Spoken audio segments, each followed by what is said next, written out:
Assalamualaikum warahmatullahi wabarakatuh. Hai, nama saya Donizal Albi.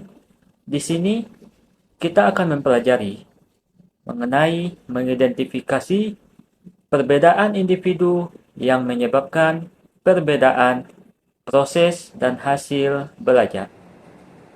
Halo, nama saya Doni.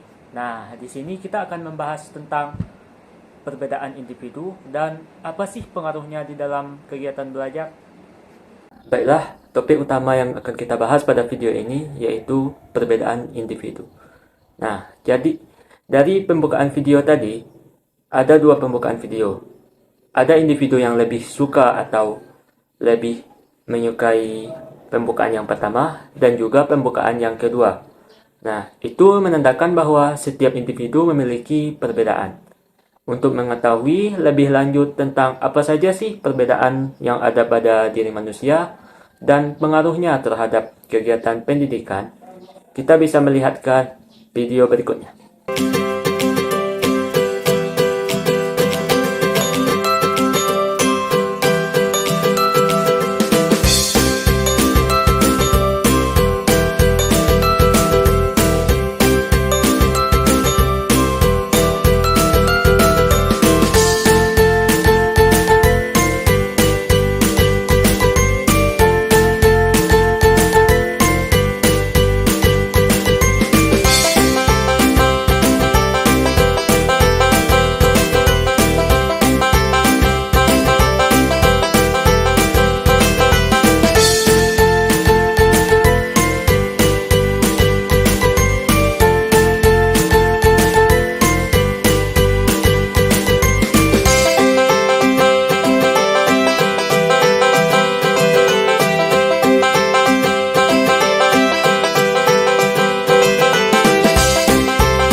Nah, dari video tadi, kita bisa melihat begitu banyak perbedaan yang dimiliki oleh seseorang individu, baik perbedaan di intelijensi, kecerdasan, dan juga karakter dari individu itu sendiri.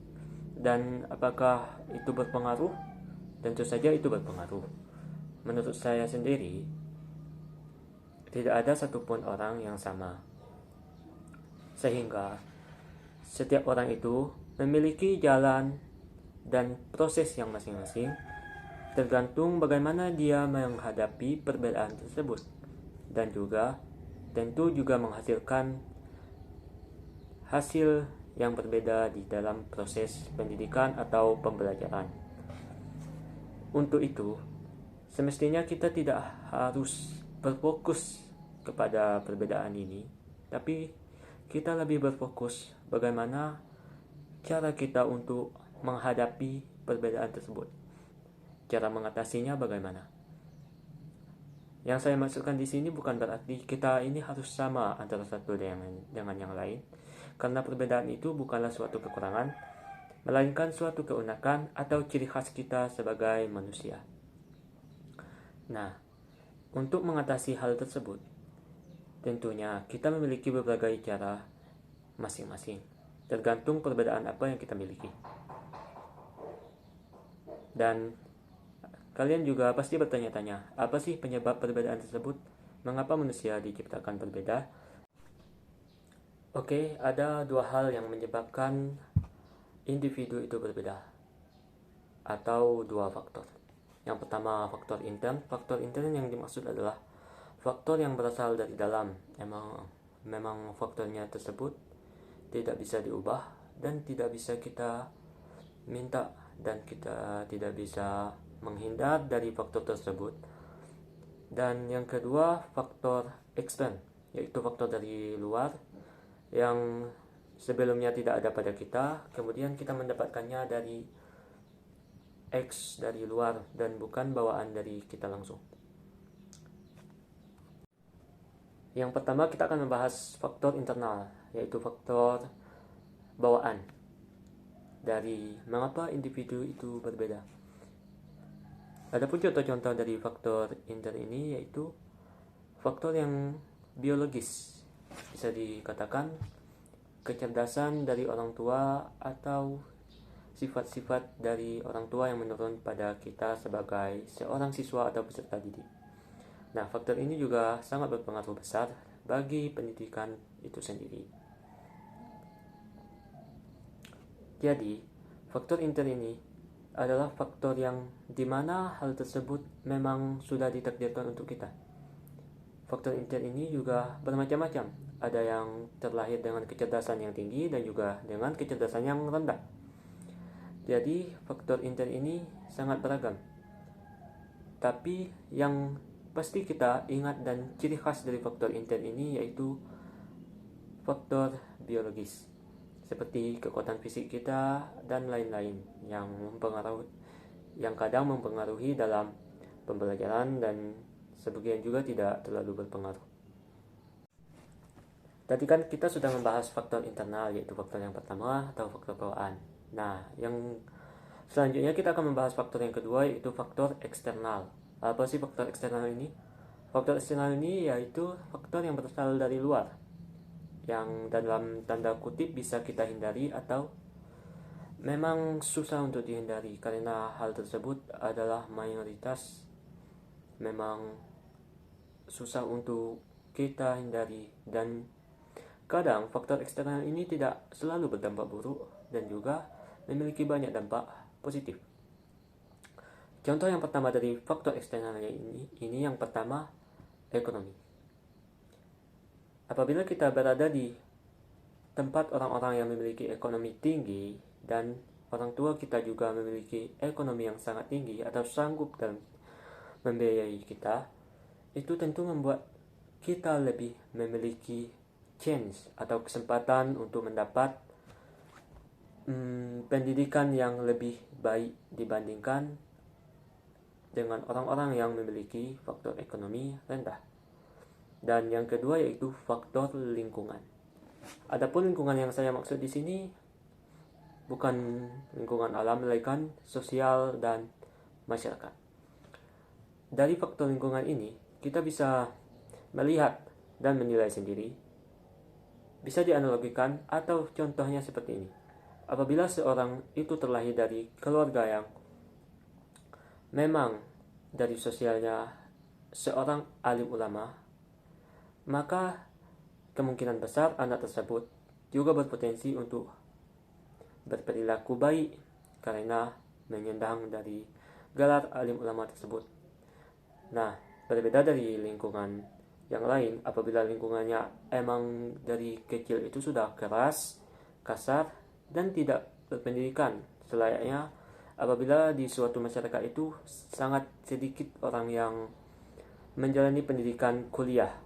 Nah, di situ akan, apabila ada seseorang yang kuliah, mungkin hanya dianggap sepele dan tidak berguna karena mayoritas di sana memang pendidikannya jarang, dan juga menganggap bahwa pendidikan itu tidaklah penting.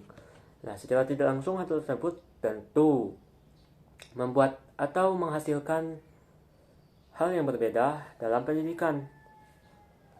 Jadi, faktor lingkungan di sini sangat berpengaruh, dan juga alangkah baiknya kita pandai-pandai dalam memilih lingkungan untuk memajukan kita dalam belajar.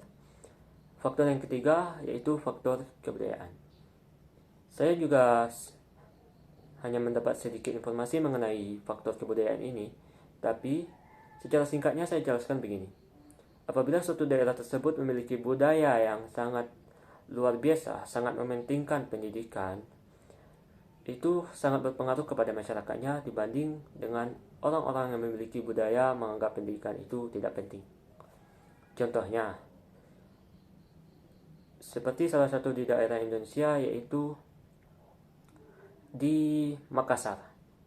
Di Makassar itu memiliki universitas yang sangat luar biasa, yaitu Universitas Hasanuddin, yaitu salah satu universitas terbaik di Sulawesi. Kita bisa membandingkan budaya di sana dengan budaya di daerah lain Indonesia seperti di Papua.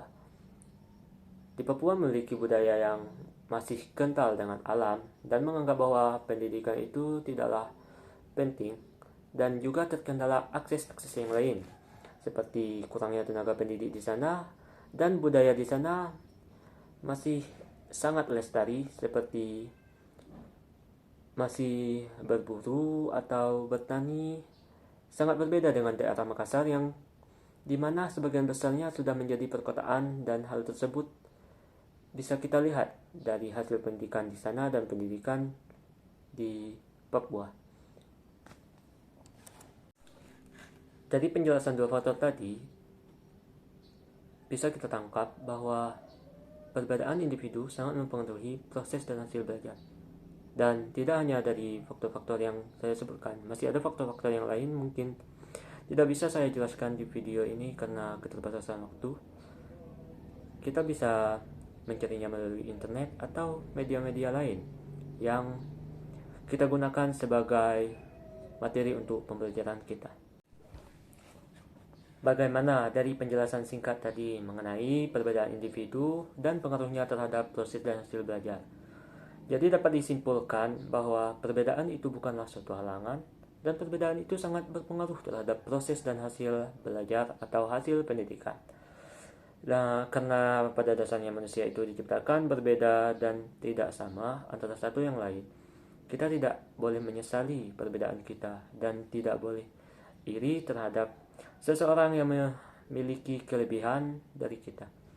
Jadikan kekurangan atau perbedaan itu sebagai motivasi dan teruslah belajar mencapai cita-cita, karena yang terbaik bukan terlahir dan yang terbaik bukan tercipta dari keluarga kaya, karena yang terbaik terbentuk dari mereka yang mau berusaha. Sekian dari saya tutup video ini. Jika terdapat kesalahan dalam penyampaian di video ini dan pengeditan dan yang lain-lain, saya mohon maaf. Dan terima kasih untuk penonton yang telah menonton video ini. Assalamualaikum warahmatullahi wabarakatuh, and see you next time for more information.